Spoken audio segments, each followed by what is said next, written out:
Isang mapagpalang umaga muli mga kapatid, mga kaibigan, mga kababayan ko, mga kapwa kamanggagawa sa Panginoon. At narito muli tayo upang mag-usap patungkol po sa salita ng Diyos. Isang karangalan ko po na makapagserbisyo sa inyo mga kapatid. Kaya sa mga sandaling ito, at tulutan niyo po na makapagbahagi po ako ng ilang mga salita ng Diyos na mababasa po natin sa Biblia. So, ayan po mga kapatid, no? Ito po ay continuation rin po natin sa ating mga paksa nung nakaraang araw. Ano bang araw ngayon? Nung Wednesday. Ang patungkol po sa sinabi mismo ng ating Panginoon Kristo. At dito na rin po tayo magbabasahin na po natin na yung una, binasa natin sa Mateo, kahapon sa Marcos, at ito na po ay sa Lucas. Ang kapitulo po ay 9. At babasahin po natin dito at dito na po tayo kukuha ng ating pag-aaralan ngayong umaga mga kapatid. Sa umagang ito, ako'y nagpapasalamat sa Panginoon na makapagserbisyo sa inyo. Sa magitan lang po na ito, na makapagbahagi ako ng mga aralin. Ang kalayaan po ay nasa atin po. Kung ikaw po ay hindi maniniwala, nasa iyo rin po yan. Kung maniniwala ka, purihin ang dakilang Ama. So, ngayong umaga mga kapatid ay babasahin po natin dito po sa aklat po ng Siyam. Sige po, at ito po ang ating paksa natin ngayong umaga. Atin pong babasahin dito po sa aklat po ng Lucas.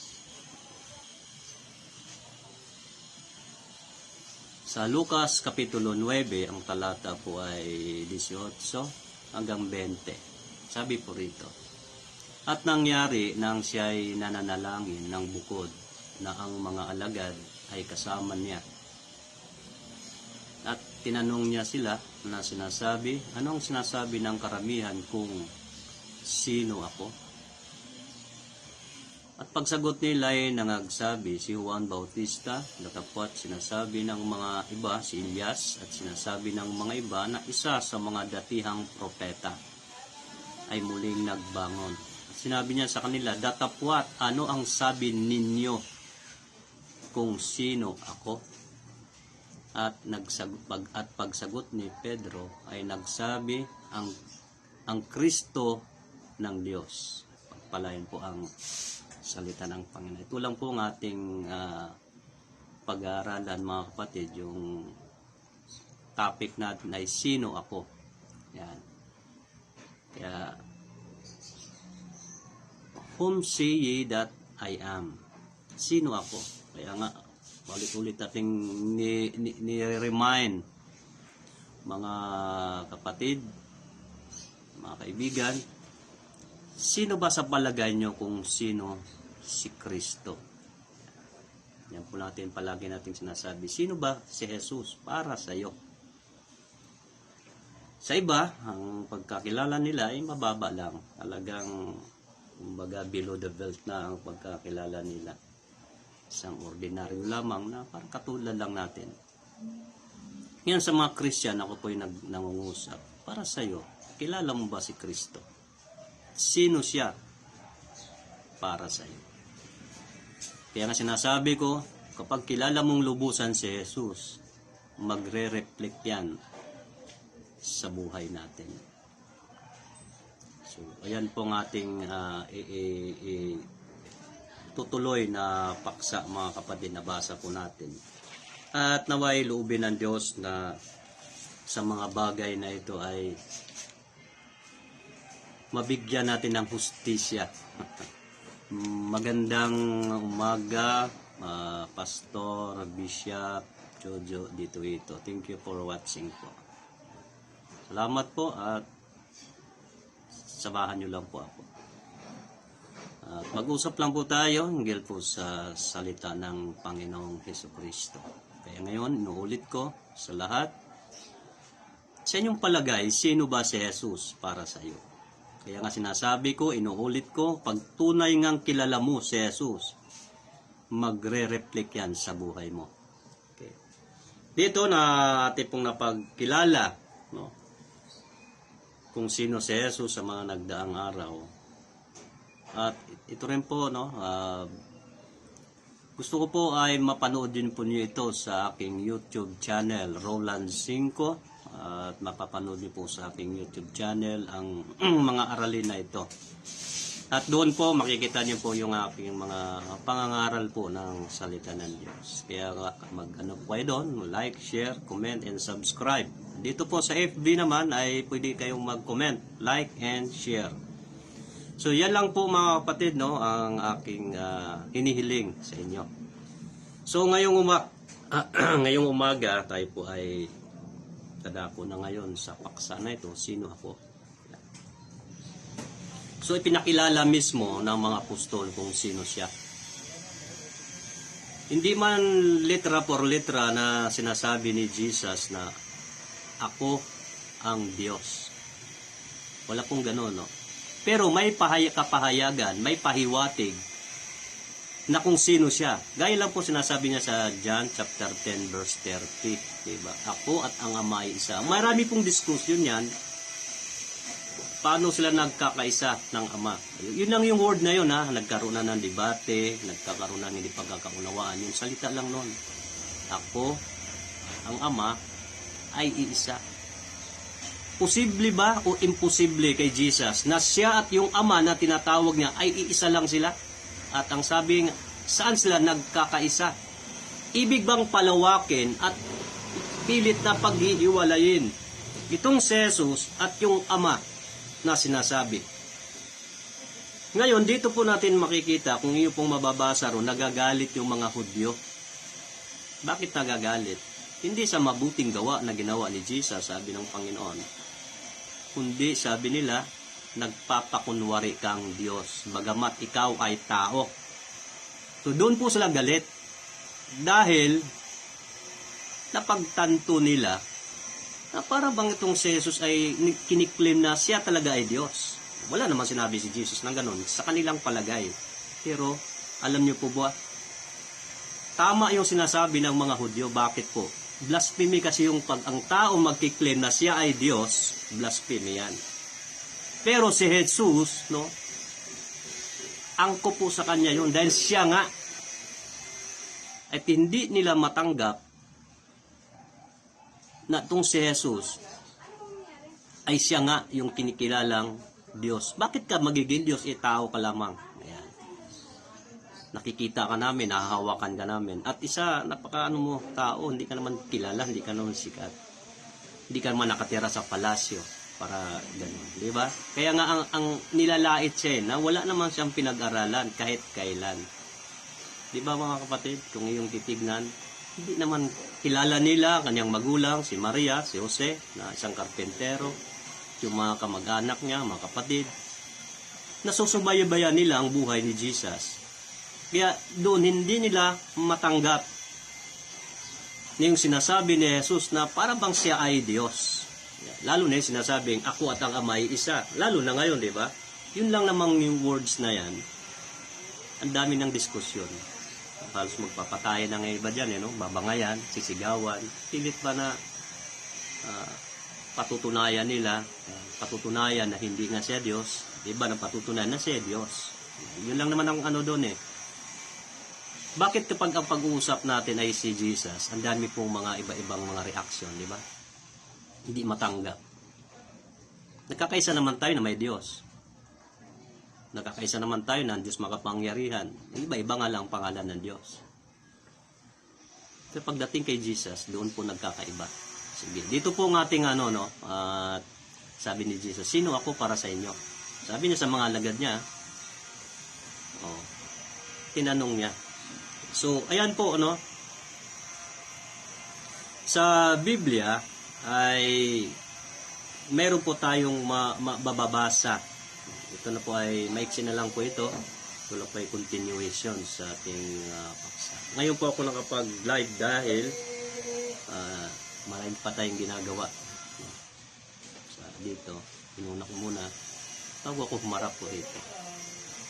At kung kalooban ng Diyos, makapag-live ito. Kalooban ng Diyos, nakapag-live. Kung hindi naman matutuloy ito. Pero ayon po sa puso ko, talagang gusto ko pong makapagbahagi ng salita ng Diyos. Hindi lang po pang pulpito tayo, hindi lang po pang Bible study, dito rin po pang live. Saan man po inaabot ng internet na ito. Bigan, sino ka man, anong lahi ka man ngayon, tandaan nyo po, mahal ka ng Diyos. Yan ay ulit-ulit ko. Ipagtanggol natin ang ating pagiging Kristiyano. Napilit wasakin ng ibang grupo. No? Na sila raw ay ang tama, sila raw ang totoo. Yan. Gusto nilang wasakin pero hindi po mawawasak yan. Kasi yung Diyos nila, hindi naman tunay na Diyos. Peke po yan na Diyos nila. Yung propeta nila, mas lalong peke. Diba? Dito tayo, kaya panindigan po natin bilang Christian, panindigan natin ang pagiging Kristiyano natin. At patutunayan din natin sa mga talata sa Biblia. At ito nga, sa mga kapwa ko mga Kristiyano, tiyakin po natin na kilala nga natin si Kristo. Pag tinanong ka, alam mo kung sino siya. Sino ba si Jesus para sa iyo? Dito po natin makikita. Alam mo, napaka-sensitibo kasi na kapag ang tao ay magbanggit na siya ay Panginoon o siya ang Diyos. Blasphemy po ang tawag niyan. Mismo po sa batas na ibinigay ng Diyos doon kay Moises sa Exodus. Ito po ang mababasa natin mga kapatid. Exodus chapter 20. Ayan. Sa Kapitulo 20, ang talata po ay 7. Ganito po ang ating mababasa. Huwag mong babanggitin ang pangalan ng Panginoon mong Diyos sa walang kabuluhan sapagkat hindi aariin ng Panginoong walang sala ang bumanggit ng kanyang pangalan sa walang kabuluhan. Ito po napaka-sensitive, no? Yung name ng God, huwag niyong luko-lukuhin yan. Huwag mong biru-biruin yan. Huwag mong gagawing kakatawa-tawa. Tandaan niyo po, may parusa po diyan. Marami po nang nangyayari sa ganyan. No? Lukuhin mo na yung, sabi nga, ang anak. Diba, nilait-lait. Huwag lang yung espiritu. So, ganito po yung pagkasabi. Huwag mong babanggitin. Ang dami mga tao, no? Binabanggit sa walang kakwenta-kwenta, walang kabuluhang salita. Kaya napaka-sensitive. Lalo na yung magsabi na siya ay Diyos. Lalo na yung nasa Davao. Blasphemy yan. Siya raw yung kaligtasan, siya may-ari. Yung pangalan niya, pinalitan na, yung ama. Hindi mo lahat na kiniklim niya na. Diba napaka-blasphemous yung tao na yan? At magsisi talaga yan Pag dumating ang time, pinagbibigyan pa siya nabubuhay pa yan. Mabibigla na lang kayo, nabigla na lang malaman mo na wala na. Ganun po.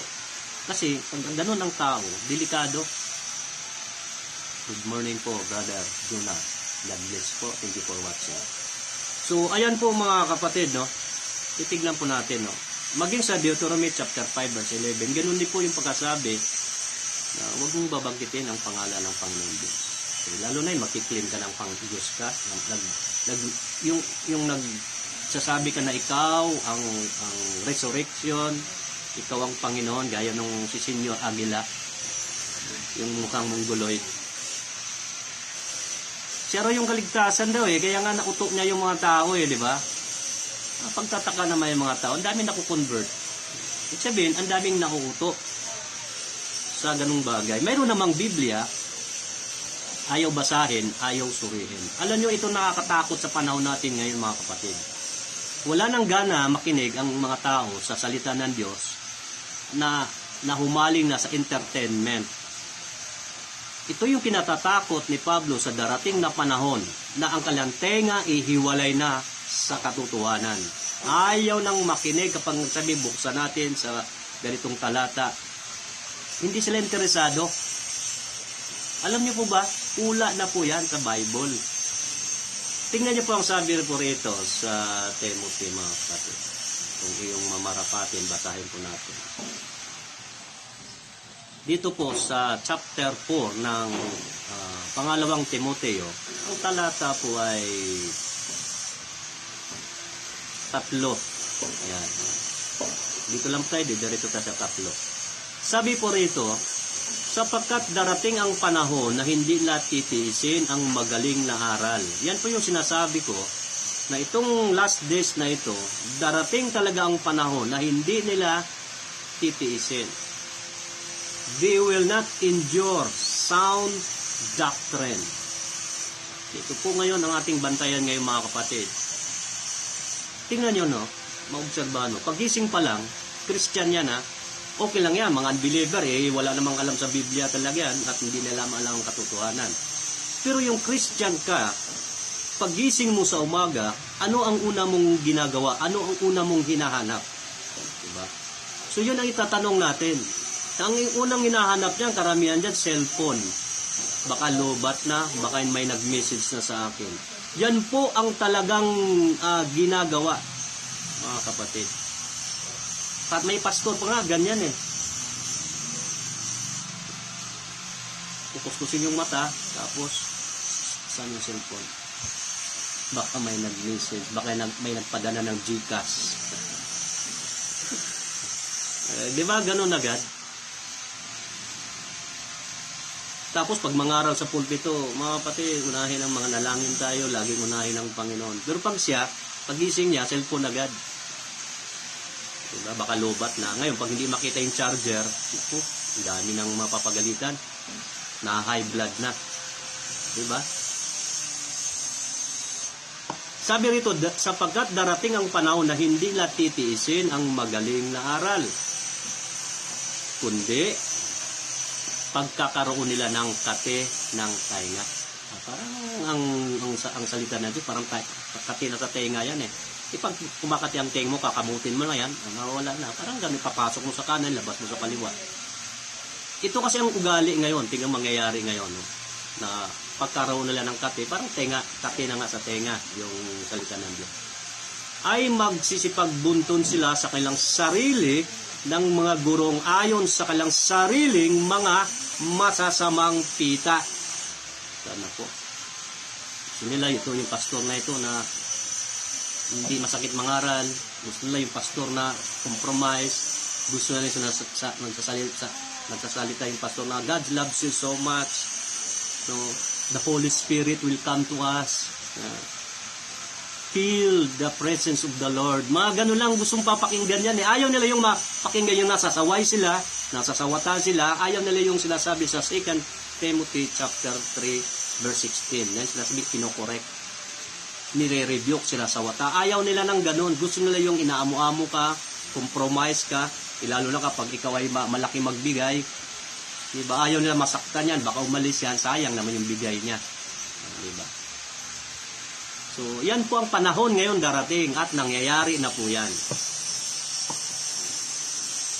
Ayaw nila. Ito po. At sabi sa verse 4, at ihihiwalay sa katotohanan ng kanilang mga tainga at mga ibabaling sa katak. Ay, gusto na yung mga invento na lang na salita. Diba? Karamihan po yung mapapakinggan kapag nangangaral. Puro kwento. At karamihan pa nga dyan, lalong bida yung sarili niya, yung testimony niya. Nakapunta ko sa ibang bansa, nangangaral ako. Ganun po lagi yan eh. Para bang nangyayari, payabangan. Tapos babanggit pa ng mga Hebrew, Grego na yan. Diba? Ang nangyari, yabang. Translate na nga sa Tagalog, pilit pang abutin pa yung hindi naman pinapaabot. Kaya nga sabi nga ni Pablo, di bali na magsalita sa nananmang wika ng salita na hindi naman naintindihan. So, marami kang na sinasabi, hindi naman naintindihan. Diba? Hanggang pa nga dyan eh. Naobserbahan ko. Akala ko no, sa Amerika ako eh. Dahil English eh. Ang tinitignan ko, wala naman foreigner, puro Pinoy. Buti kong lahat doon, talagang nakakaintindi. Ibig lang sabihin dyan, ginagawa niyan, para ito nga sa Diyos dahil Inglesero eh. Ang galing mag-English. Feel na feel ang Holy Spirit. Diba? Ang Pinoy lang naman gumagawa niyan eh. Yeah. Hindi nagmamahal ang sariling wika. Tingnan mo yung mga, sabihin natin mga Ruso. Pag nasa Senado, wika nila ginagamit. Pagdating ng Amerika, wika nilang ginagamit. Pagdating ng Japan, wika ang ginagamit. Pagdating ng China, wika ang ginagamit. Lahat wika. Pero pagdating sa Pilipinas, hindi natin wika ang ginagamit. Inglesan tayo ng Inglesan. Anong nga yan? Kayabangan kasi. Dami na nga nating wika. Hindi na nga tayo magkakaintindihan sa dami nating wika. Hindi ba mga kapatid? So, ayan po. Kaya umiiral ang kayabangan, darating ang panahon na ayaw na nila ng katotohanan eh. Gusto lang yung inventong mga pangangaral. Pinasok na kasi ito sa church eh. Kaya ngayon, pagkakilala na kay Kristo, parang sarsuela. Parang bang ang pangalan kay Kristo ay common lang. Diba? Nakakalungkot isipin, no? Parang bang ang pangalan ni Jesus ay parang karaniwan lang. Mabanggit na yung Jesus, alam ko na yan kasi. Diba? Yun yung pinako sa cross. Sige po, tikilalanin po natin mga kapatid. Ito po kasi ang nais ng Panginoon. Saliksikin ninyo, sabi sa John 5 verse 39. Ulit ko po, tandaan po natin ang sabi. Si Jesus mismo ang nagsabi rito sa John chapter 5. Ang talata po ay 39. Sabi niya, saliksikin ninyo ang mga kasulatan. Yung word na yun tapos may kama eh. Pansin niyo po yun. Ibig sabihin, yung word na yun, napaka-importante. Search the scriptures. Sabihin, intindihin, unawain po natin. Saliksikin daw ang mga kasulatan. Tignan niyo po. Sapagkat iniisip ninyo. Yan. Bakit mo sinasaliksik? Sapagkat iniisip natin, no, sa mga yaon ay mayroon tayong mapupulutang magandang aral at magkakaroon tayo ng buhay na walang hanggan. Ito ang sabi niya, at mayroon kayong buhay na walang hanggan. Tapos may kama na naman. Napansin niyo po yun? Huwag niyong baliwalain yun. Ibig sabihin yung words na yun, bigyan mo ng pansin. Huwag tayong magbasa diretso mga kapatid. Banal po ang Biblia. Banal ang Biblia. Sagrado ang Biblia. Sagrado sa lahat ng libro sa buong mundo. Walang pwedeng ikumpara dyan. Kaya may kama, napaka-importante po yan. Kahit tuldok man yan, ano man yan, importante po yan, maintindihan po natin. Sabi roon, mayroon kayong buhay na walang gan. Saan mo makukuha yung buhay na walang gan? Kanino mo makamta ng buhay na walang hanggan? Yun po ang ibalik sa ating buhay. Kanino natin makusumpungan? Kanino tayo makakamta ng buhay na walang hanggan? Mayroon po bang iba? Bungod sa nagsasabi na siya ang buhay na walang hanggan? At ang sabi rito kung ating didiretsuin pa, at ang mga ito'y siyang nangagpapatutuo tungkol kanino? Sa akin. Kanino? Kay Jesus. Yung nagsasalita. Diba mga kapatid? So clear po, no? Na yung lahat ng mga sinasabi sa Biblia, tumutukoy at ito'y nagpapatutuo patungkol kay Kristo. Yan. Kaya nga sabi at saliksikin ninyo ang mga kasulatan. Yung sinabi pa ni time na sinabi ni Jesus, wala pang New Testament dito mga kapatid Ano yung sinasaliksik? Yung lumang tipan, yung Torah. At yung iba pa na mga nakasulat sa mga propeta, sa mga awit. Yan laging binabanggit ni Jesus. Ang ating titignan mga kapatid. Kaya saliksikin daw. Suriin mo para malaman mo. Hindi nabasa mo na, nakasaulado ka na ng mga talata, akala mo alam na. Kaya ayaw na makinig, ayaw na nang magbasa, parang alam niya na. So, ganun po. Ito nga ang problema sa panahon noon ni Jesus. Ang pagkakilala kasi nila noon ay napaka-ordinaryo lang. Ayaw, pinapalapit niya nga no? Sabi ni Jesus sa Mateo 11, di ba? 28. Magsiparito kayo sa akin. Kaya nga sa verse 40, 40 dito sa John 5 verse 40 o 40. At ayaw kayong magsilapit sa akin. pinapalapit na nga, ang nangyayari, ayaw magsilapit. Sabi ito, upang kayo'y magkaroon ng buhay. Sabi ni Jesus, magsiparito kayo sa akin. Lahat. Wala siyang tinatangi. Kahit Muslim ka, lumapit ka. Lalong-lalo kayo na lumapit kayo kay Kristo. Huwag kay Muhammad. Walang buhay doon. Sabi ni Jesus, siya lang magbibigay ng tunay na kapayapaan at wala sa grupo na yan, wala sa reliyon. Kaya sabi ni Jesus, at ayaw kayong magsilapit sa akin. Bakit? Kasi ina-underestimate nila. Hindi na lubos na kilala si Kristo. Kung nangyari ito sa panahon noon, nga lalo na ngayon nangyayari po ito. Iba yung kinikilala nila, iba yung tinatawag nila sa kay Kristo. Iba mga kapatid, nakakalungkot po. Hindi tinatanggap na siya nga ang berbo. Napapanood pa nga sa TikTok, no? Nagkaroon ng diskusyon. Doon lang sa Trinity. Wala naman talagang word. Yung word na Trinity. Kaya nga sinasabi sa Biblia, wala namang word talaga na sinabi ni Jesus, ako'y Diyos. Wala, di ba? Wala. Ibig sabihin, pag wala palang word, hindi Diyos si Jesus. Ganun lang po. Ibig sabihin, pag wala nakasulat na word na Trinity, wala nang tatlong persona roon. Hindi yung isa naman, yung Trinitarian ba yun, hindi marunong mag-explain. Sabi ko, napaka-ano naman kung saan-saan binabanggit. Babasa na sa January, nandoon na yung Trinity. Sa inyong pagkakaintindi, pero hindi mo maipapaliwanag sa nakikinig, paano mo sabihin na mayroong ang persona. Kaya nga gusto kong sumagot, makisawsaw eh. Nayaan ko na lang, nakikinig na lang ako sa ito talaga itong mga ito. Lalo na isa, parang iglesia ata ni Manalo yung isa eh. Hindi talaga tatanggap yan. Mas paniniwalaan man yan si Manalo, na anghel. Hallelujah. Wala rong persona. Anong tawag mo sa Father? Sige nga, kung alam niya yung noun, ang noun po, sinasabing, that names a person, places, things, or ideas. Ngayon, yung Father na binanggit sa Bible, saan mo ilalagay yan? Person, places, things, or ideas. Natural doon mo ilalagay sa person. Di ba? Father yan eh. Almighty Father. Oh. Hindi naman pwedeng natin ilagay yan sa things. Hindi man bagay yan eh. Hindi naman pwedeng ilagay natin sa places, sa ideas. Doon sa person. Kaya nga, person, Father. Doon mo lang eh, no? Kung alam mo yung nouns. What is nouns? It's a part of speech that names a person, places, things, or ideas. O ano pa? Yung son. Anak. Saan mo i-kukunik yun? Saan mo ilalagay yun? Sa person?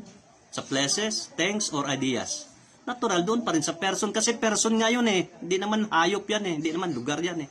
Hindi bagay. Hindi naman idea. Di ba?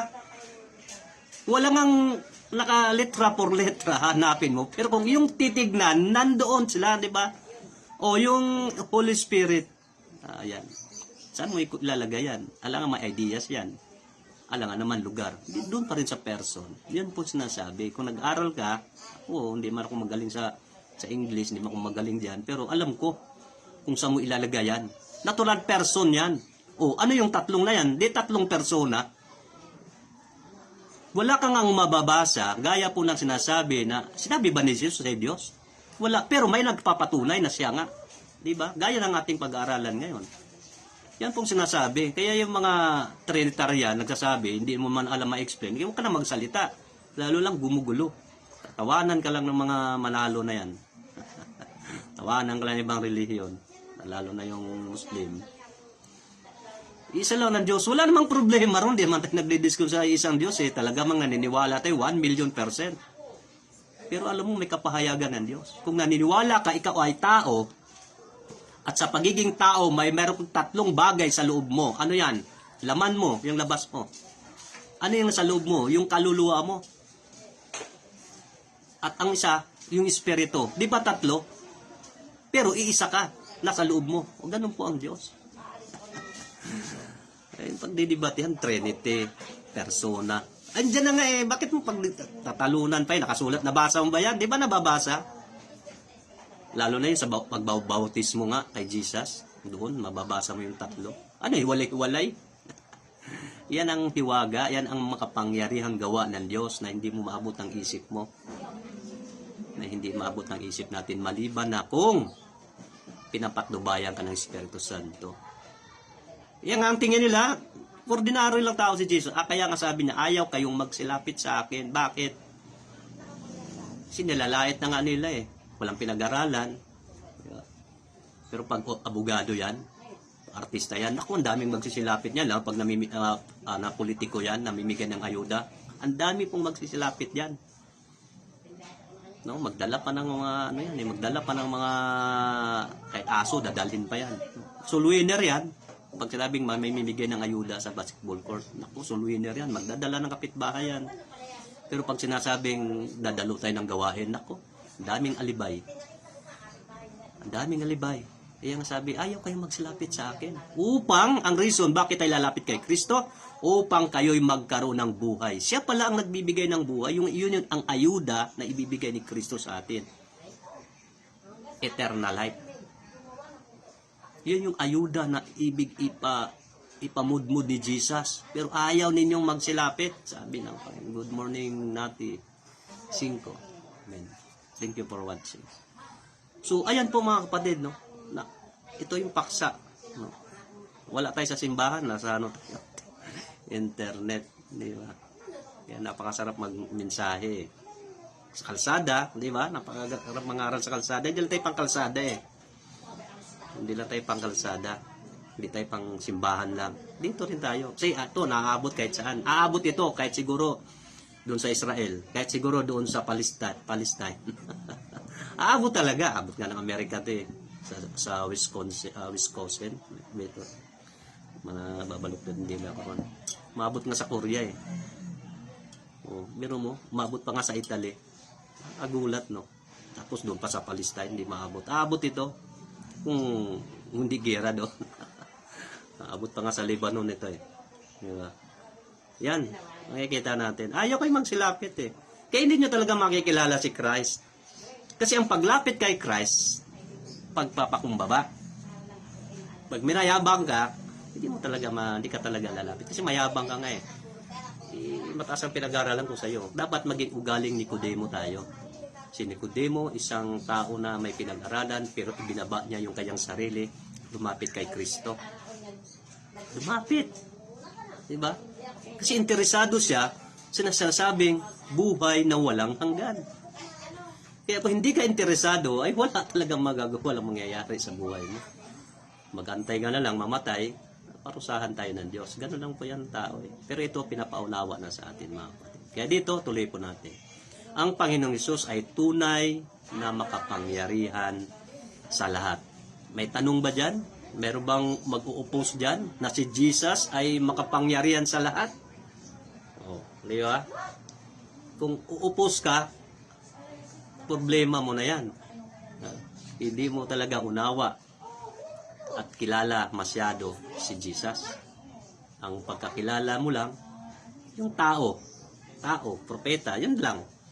Ayaw mong tanggapin kung sino pa yon, yung kabuuan ng buhay ni Jesus. Diba? Ngayon, babasa tayo ng talata mga kapatid, para dito tayo malapit na tayo magtapos. Sa Apokalipsis, alam niyo Apokalipsis, ang tawag po niya ay pahayag o revelation sa English.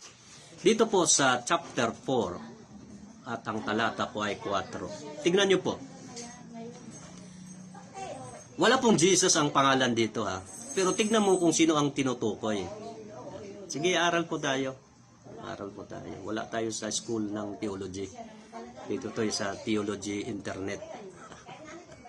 Dito tayo sa theology internet. Ang sabi, at ang apat na nilalang na buhay, and the four beasts, and each of them 6 wings about him, na may 6 na pakpak bawat isa sa kanila. Oh. Ilagay mo sa isip mo, sino yung may pakpak? Ay, anghel. Meron pa ba? Hindi si Manalo to ha. Mga angel. Ang tawag dito, 4 beasts. Tama ba yung pronounce ko? 6 wings. Ito yung sinasabi ito na cherubim. Diba? Sabi rito,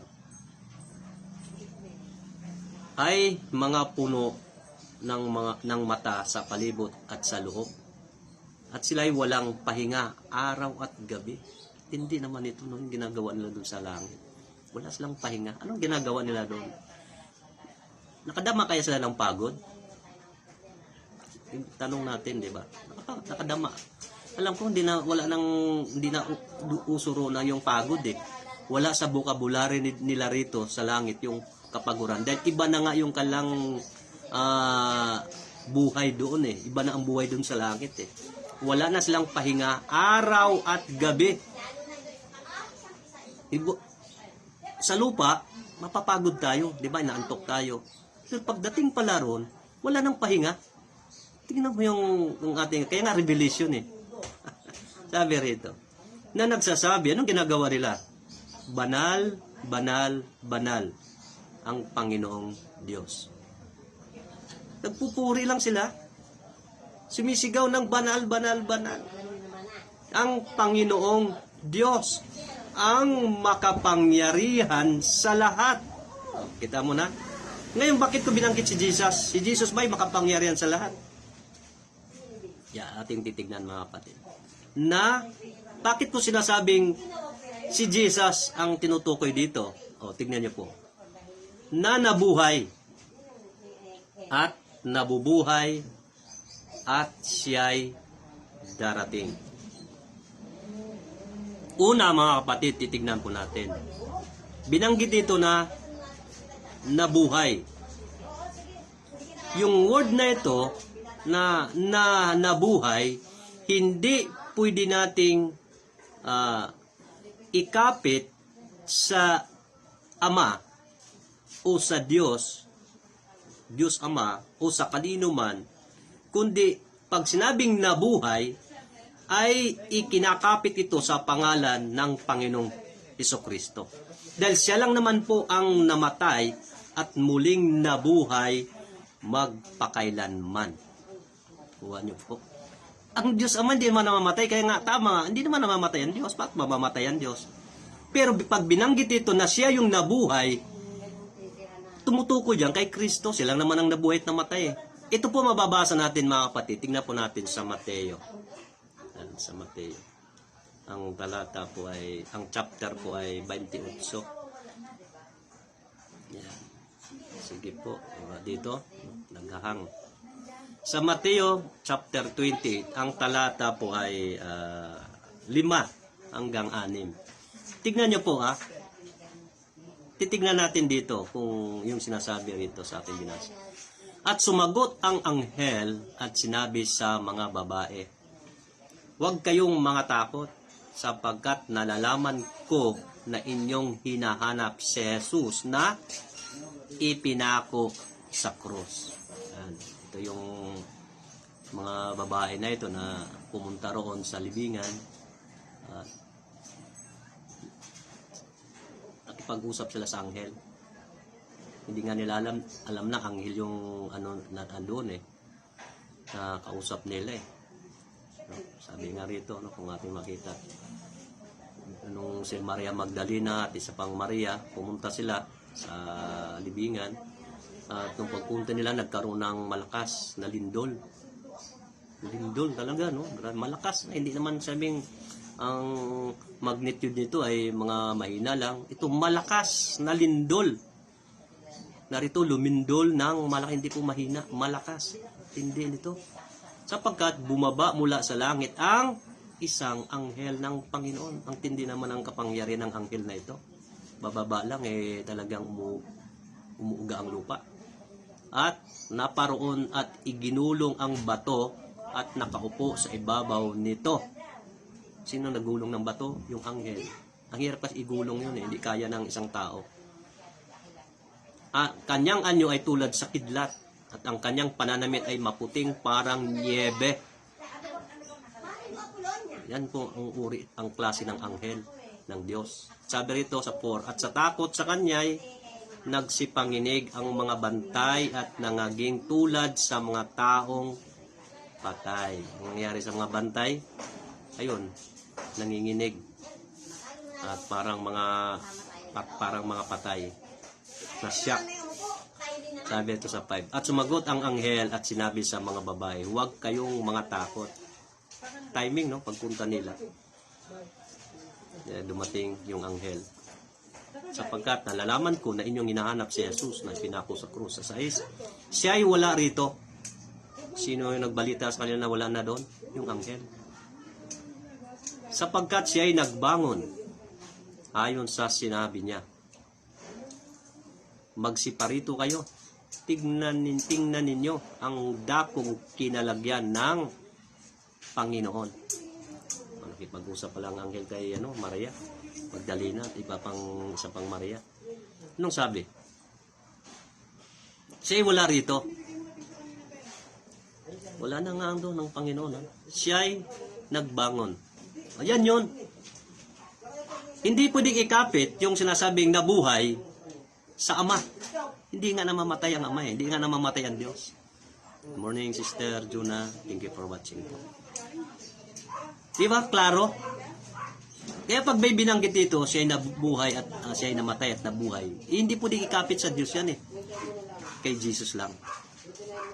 Sino yung sinasabihan ng banal ang Panginoon Diyos? Yung nabuhay. Kaya nga, masasabi natin, makapangyarihan ba si Jesus? Yes. Ayan po. Nabuhay at sabi ito, ang makapangyarihan sa lahat. Hindi pwede ikapit ha, tandaan po natin. Pangalawa, binanggit dito. Yung sinabing siya ay darating. Napansin niyo po, nabubuhay at siyang darating. Tingnan niyo po. Dito mababasa natin. Yung word ng siyang darating, ito'y hindi maaari nating ikapit sa Ama. Hindi natin pwede ikapit sa Diyos sapagkat kailanmay. Tignan po natin. Sapagkat kailanmay hindi inihula ni nanangako ang Ama na siya'y muling darating. Meron tayong nababasa na muling darating ang Ama. Kundi ang binabanggit sa Biblia, ang tanging ang Panginoong Hesukristo lamang ang siyang binigyang pansin na siya'y muling babalik. Ano pansin niyo po? Dito pa lang sa Revelation, makikita mo na yung klase ng Jesus na ito, kung sino talaga siya. Sabi niya, at ang 4 na nilalang na buhay na may 6 na pakpak, na bawat isa sa kanila ay mga puno ng mata sa palibot at sa loob. At sila'y walang pahinga araw at gabi, na nagsasabi, banal, banal, banal. Ang ganda pakinggan siguro nyo, sa dami nila, mga laksa-laksang mga anghel, tapos pag sumisigaw sila ng banal, ang sarap pakinggan yan eh. Ang pinupurihan ng Diyos. Sabi niya, banal, banal, banal ang Panginoong Diyos. Kung sabay-sabay yan, parang choir, ang sarap pakinggan. Di ba? Ganun palang ginagawa doon. Wala nang pahinga. Kaya dito sa lupa, tatamad-tamad ka, hindi ka pwede doon. Ngayon mga Christian, tatamad-tamad. Naku, linggo. Hindi mo na ako simba. Ay, hindi ka pwede sa langit. Dahil doon walang tamad pala. Hindi mo, walang pahinga. Ay, hindi mo na ako, pahinga muna ako. Naku, delikado yan. Kaya nga sa paglilingkod sa Diyos, walang retirement eh. Habang nabubuhay ka, gagamitin ka ng Diyos kung magpapagamit ka. Walang retirement. Kamatayan lang ang magpapahiwalay. Parang mag-asawa lang yan eh. Diba? Kamatayan lang magpapahiwalay sa atin. Good morning, Lizel. Yung anak kong babae, si Lizel 5. Thank you for watching, Lizel. God bless you. So ito po ang tingnan. Kilala na natin lubos si Jesus. Ito lang po ay mga talata lang po nating binasa rito. Marami pa po kasi yan eh. Pero hindi po pwede dito sa internet na damihan. Yun lang kung ano ang mababasa at bigyan ng pansin. Basahin nyo lang po, di ba? Kalagay. Hindi pwedeng ikapit sa Diyos Ama ang salitang siya'y nabubuhay. Di ba? Nabubuhay. Hindi pwede. Sino po yung nabubuhay? Ang anak, si Jesus Christ. Sino yung ang anak na yan, sinasabing banal-banal? Si Jesus Christ. Meron pa bang, paya pa bang baluktutin ito? Kung nababaluktot nila yung John 1:1, ito hindi mo mababaluktot ito. Sabihin mo, nabuhay at namatay at nabuhay yung Diyos Ama. Ay, kalukuhan yan. Kasinungalingan yan. Hindi pwede. At ito pa, yung siya'y darating. Sinabi ba ng Diyos Ama, ako'y muling babalik? Ikinakapit lamang ito sa pangalan ng ating Panginoong Kristo. Tingnan niyo po babasa ulit tayo. Sa aklat po ng mga gawa, yan, babasa tayo. Book of Acts. Gawa. Chapter 1, ang talata po ay 11. Tingnan niyo po. Yan naman. Inom tayong kape, malamig na. Sa versikulo 11, sabi ito, na nangagsabi naman, kayong mga lalaking taga Galilea, bakit kayo'y nakakatayong tumitingin sa langit? Itong si Jesus, take note mga kapatid, itong si Jesus, na tinanggap sa langit mula sa inyo. Sino rin tinanggap sa langit na galing sa kanila? Si Jesus ay paparitong gaya rin ng inyong nakitang pagparoon niya sa langit. Dami na po. Ito pinapatunayan mismo ng anghel kung sino si Jesus. Yung nakita nilang paakyat si Jesus, siya rin daw yung muling babalik. Nakita niyo po, mga kapatid.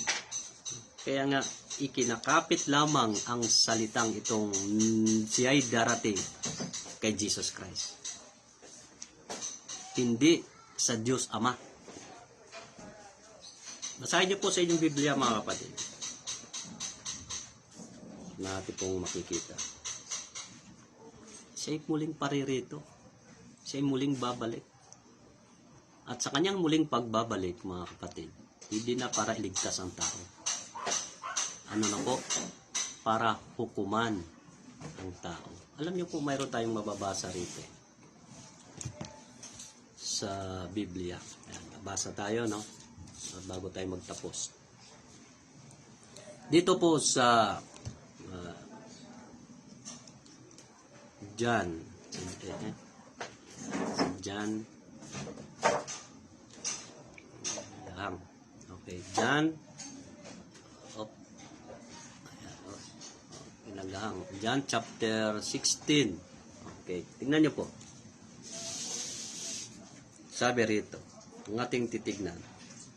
Pag binasa mo yung versikulo 8, ayan, sa versikulo 8. Dito po. Sa kanyang muling pagbabalik,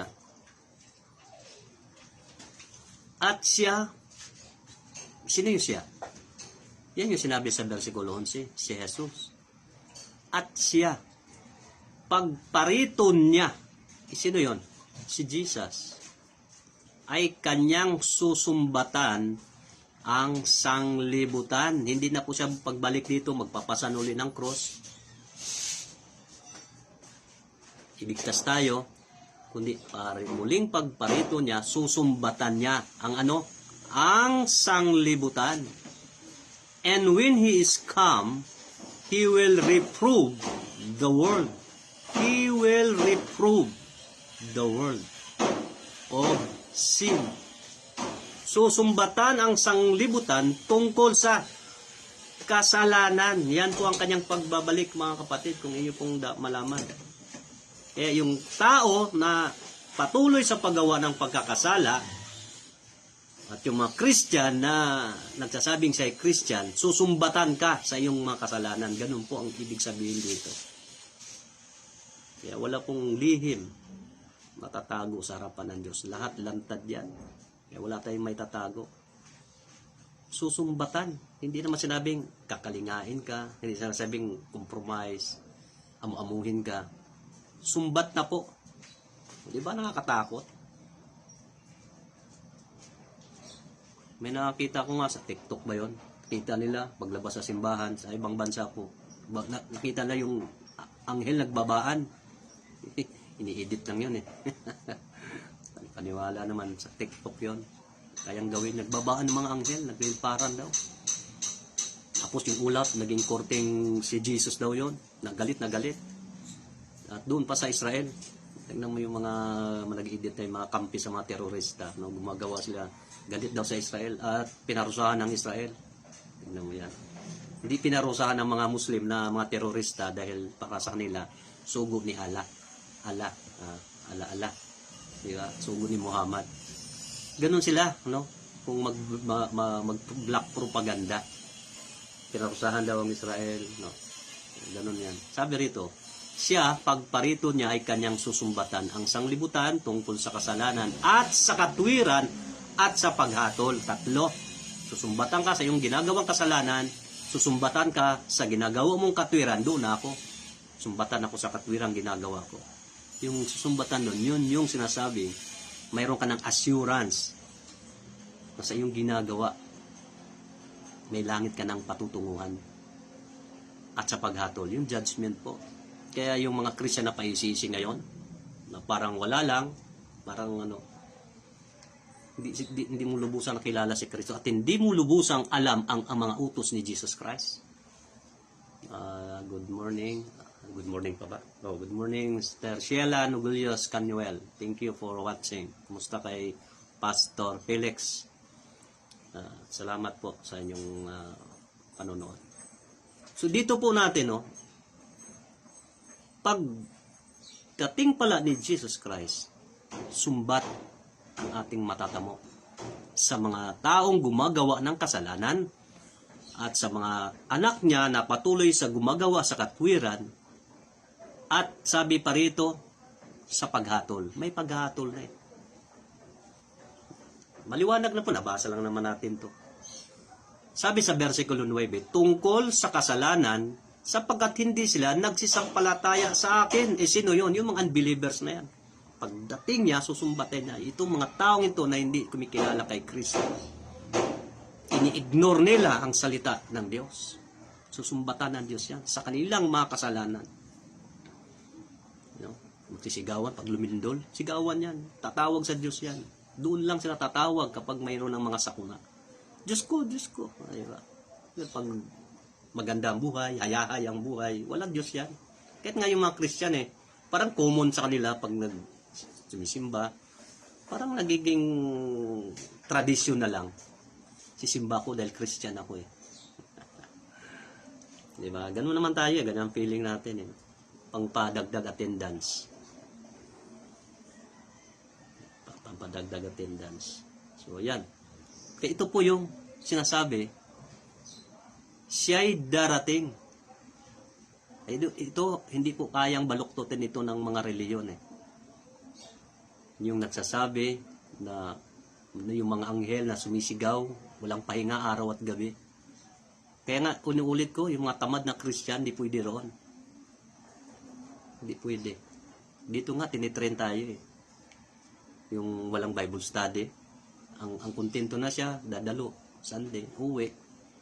Linggo, dadalo, uwi. Dadalo, uwi. Para bang lumang reliyon? Parang lumang reliyon. Ayaw ng responsibilidad. Ayaw ng commitment. Hindi pwede roon sa langit. Sabi rito, wala silang pahinga sa pagpupuri, sa paglilingkod sa Diyos, araw at gabi. Hindi, kaya nga pinapahiwatig sa atin, bawal ang tama doon. Wala kang Bible study, wala kang commitment, ang gusto mo lang linggo, hindi ka pwede. Tandaan niyo mga kapatid.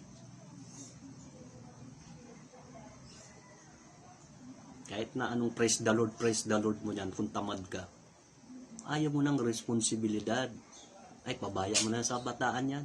Bakit? Ganun ba sabi ng Diyos? Dahil matanda ka na? Kaya naman, katwiran lang natin yan Kapag may sakit, mangangako ka, Panginoon, pagalingin mo ako.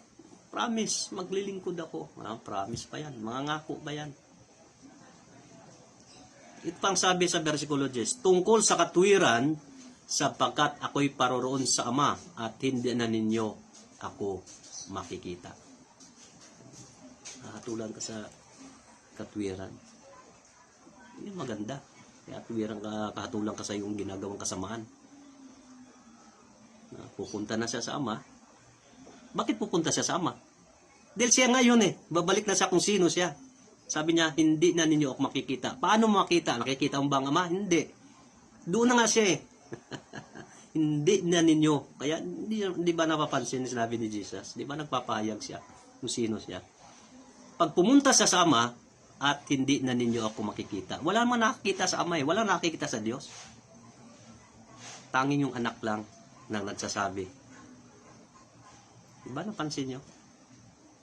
Hindi na natin makikita. Dahil nandoon na nga siya na ngayon Sa 11. Tungkol sa paghatol, sapagkat ang prinsipe ng sanglibutang ito ay hinatulan na. Natulan na sa Satanas Kaya nga ang ginagawa ni Satanas, ginugulo niya na ang mundo. Di ba? Ginugulo niya na. Binubulag niya na yung isip ng tao, kaya nagkakagulo na. Sa relihiyon, yung pinakasentro doon, relihiyon, sa politika, sa bansa. Kaya yung prophecy ni Jesus na magkakagera, ula na yan hindi naman dapat ipangamba yan Mangyayari talaga yan. Yung sinabing Great Tribulation, ayan, yung mga tao, mga Kristyan na pabaya, maranasan nyo yan. Totoo, may Great Tribulation. Yung manarasan tribulation yon, hindi pa yan great. Yung magkagutom, pahiwatig lang yan. Kaya nga, sa paghatol, sapagkat yung prinsipe ng sanglibutan ito na si Satanas, hinatulan na. Dahil itong si Satanas ay hinatulan na, mangdadamay siya ngayon. Kaya ang dami ngayong mga reliyon na damay. So yan po, mga reliyon na di kumikilala kay Kristo. Nasabing tao lamang. Ayan, hahatulan sila sa sinasabihan nilang tao lamang. Yan ang hahatol sa kanila. Hinatulan na yung mga pundador ng reliyon na hindi kumikilala kay Kristo. Sabi niya sa 12. Mayroon pa akong maraming bagay na sa inyo ay sasabihin. Sino may sabi nito? Si Jesus. Mayroon pa nga siyang dapat. Ngunit ngayon ay hindi ninyo mga titiis. Ngunit ngayon hindi nyo matitiis Kaya nga, sapat na Hindi natin matiis pa. Kaya yung pagdating niya sa paghukom, doon na natin maririnig. Sa judgment. Sino bang hahatol, mga kapatid? Si Muhammad? Hahatulan nga siya ni Jesus Christ Yung sinasabi niyong propeta, hahatulan nga kayo Yung mga founder ninyo, sa reliyon ninyo, hahatulan kayo ni Kristo. Yung nagsabing tao lamang, hahatulan kayo. Ang hatol, si Jesus Christ. Di ba mga kapatid? Kaya ito po yung ating titignan sa Biblia na ating mababasa. Bakit sinasabi natin na hahatulan tayo?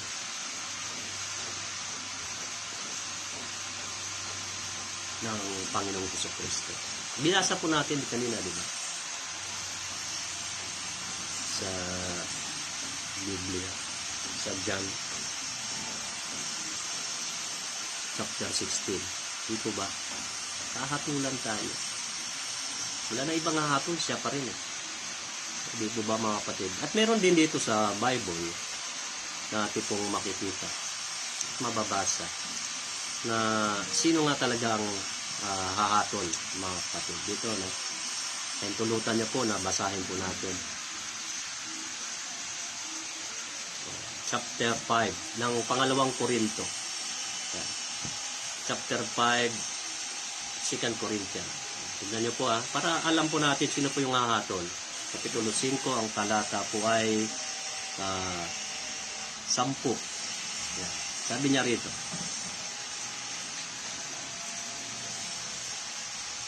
sa versikulo 10 ng 2 Corinthians chapter 5 verse 10. Sapagkat tayong lahat ay kinakailangan mahayag sa harapan ng hukuman. Nino po? Ni Kristo. Siya pala ang hahatol eh. Yung tinuturing nilang propeta lamang, tinuturing nilang tao lamang, yan pala ang hahatol. Kung tao lamang yan, bakit siya maghahatol? Tao lamang siya. Propeta lamang siya. Pati si Muhammad hahatulan dahil sa kasinungalingan. Yung peking propeta.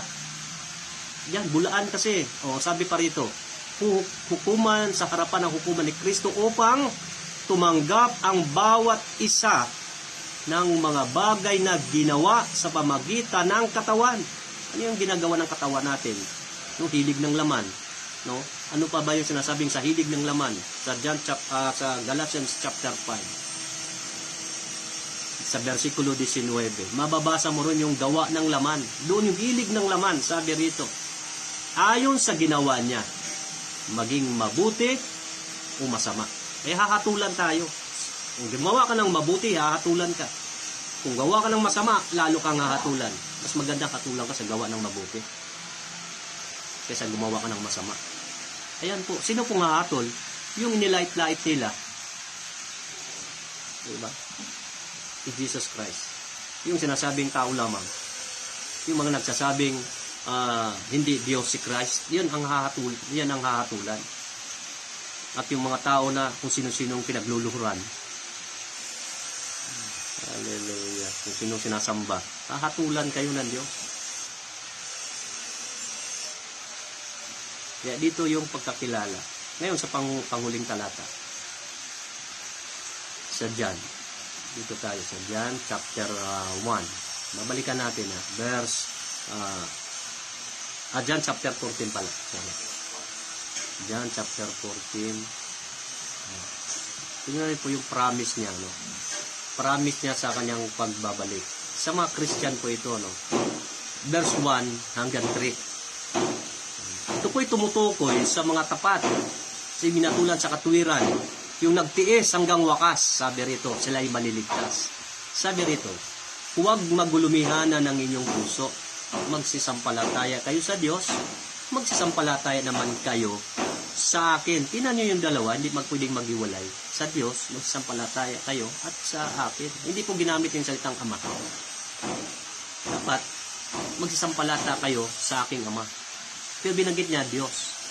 Napansin niyo po, wala pong problema dyan dahil iisa lang naman talaga sila. Alam mo, magkaiba yung Ama at ang Diyos. Kaya pinagsasama yan, Diyos Ama. Pero dito, sa time na ito, hindi mo mababasa yung Ama. Pero pagdating sa versikulo 2, ito, sa bahay ng aking Ama, nabanggit yung Father, hindi na yung Diyos. Napansin niyo po, ay maraming tahanan. Kung di gayon ay sinabi ko sana sa inyo, sapagkat ako'y paroroon upang ipaghanda ko kayo ng dakong kalalagyan. Kaya pa nung bumalik siya, mayroon na siyang inihanda na isang lugar para sa kanyang mga matatapat na anak, mga martyr na anak na kumikilala kay Jesus Christ, hindi kay Muhammad, hindi kay kanino mang mga reliyon. Yan, ngayon tignan mo. Kaya pala siya umakyat, mayroon ang ihanda. Nakita niya na kung sino yung karapat dapat. At ito po sa versikulo 3. At kung ako'y pumaroon at kayo'y maipaghanda ng kalalagyan, ay muling paririto ako. Sino po yung muling paririto? Ang anak. Kaya nga tama yung sinasabi sa Revelation kanina, di ba? Sa pahayag nating nabasa. Nang sabi roon sa chapter 4 verse 8 ay walang pahinga. At sabi ng mga angel na nagsasabi, nagpupuri doon araw at gabi, nabubuhay at siya'y darating. Kaya nga kinakapit ito sa anak, hindi pwede sa Diyos Ama. Sabi niya ay muling paririto ako at kayo'y tatanggapin ko sa aking sarili. Sinong tatanggap? Si Jesus.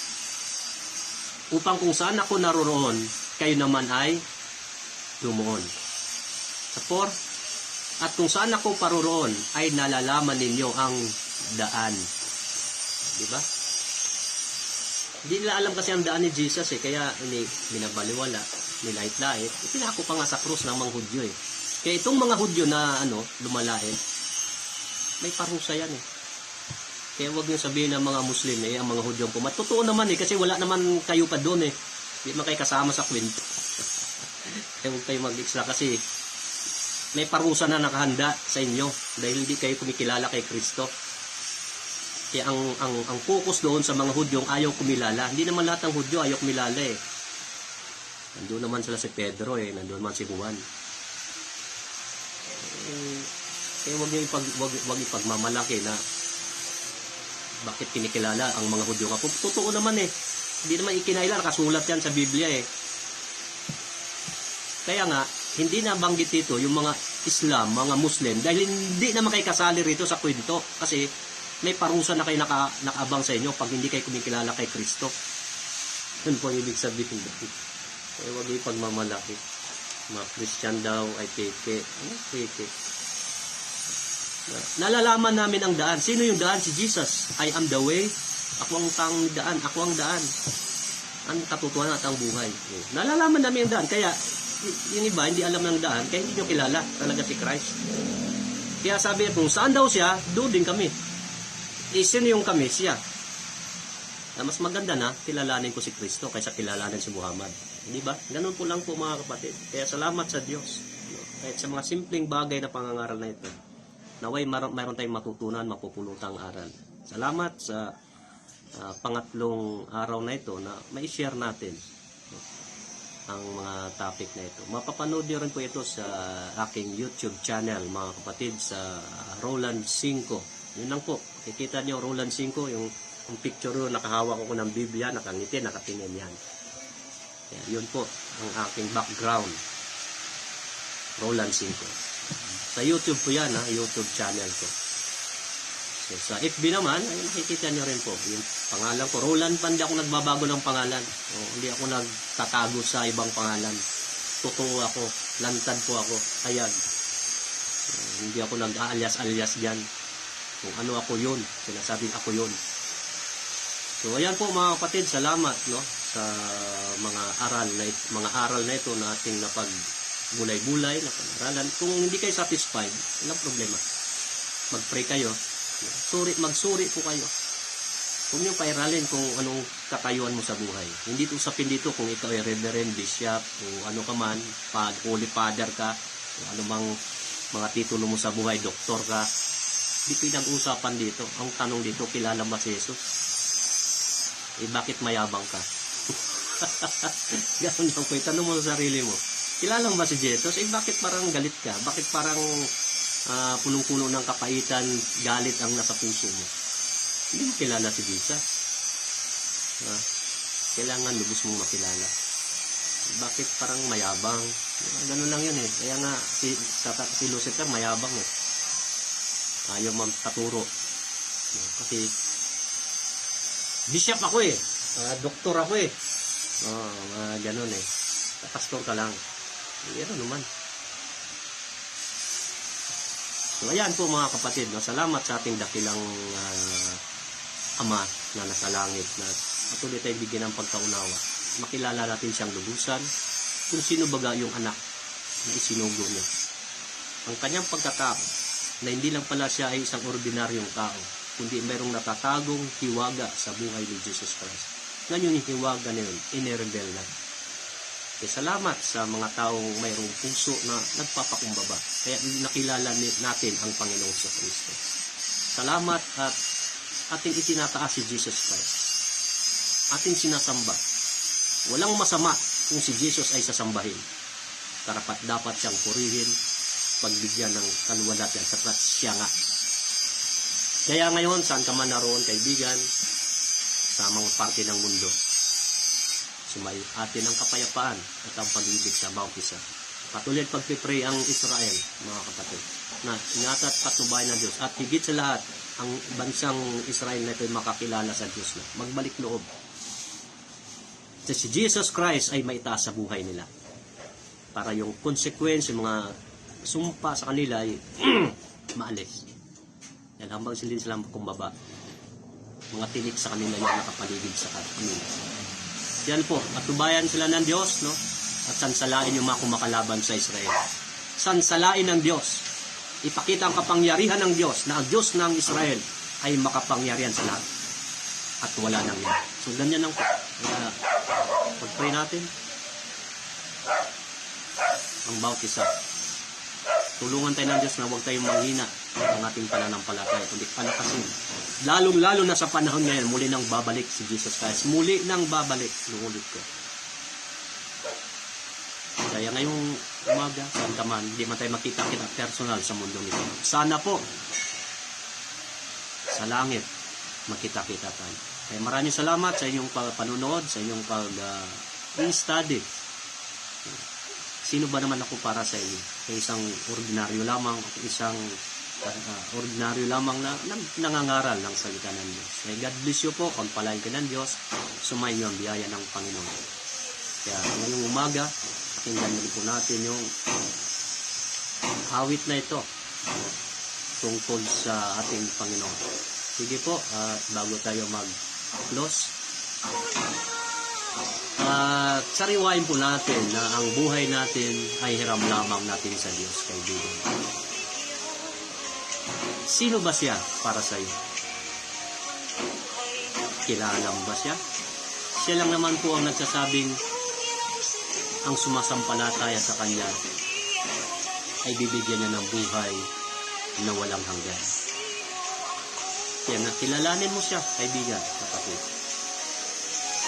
Magsuri ka, mag-aral kang mabuti, pang sa ganun, at muling pagbabalik, kung sa pag-agaw muli, makasama tayo ng Panginoon. Hindi man tayo madatnan sa Kanyang muling pagbabalik, sapagkat inagaw ka na ng Panginoon. Dahil ang pagbabalik niya ay paghahatol. Okay, God bless you po sa inyo. Pagpalain tayo ng ating dakilang. God bless you po. Shalom.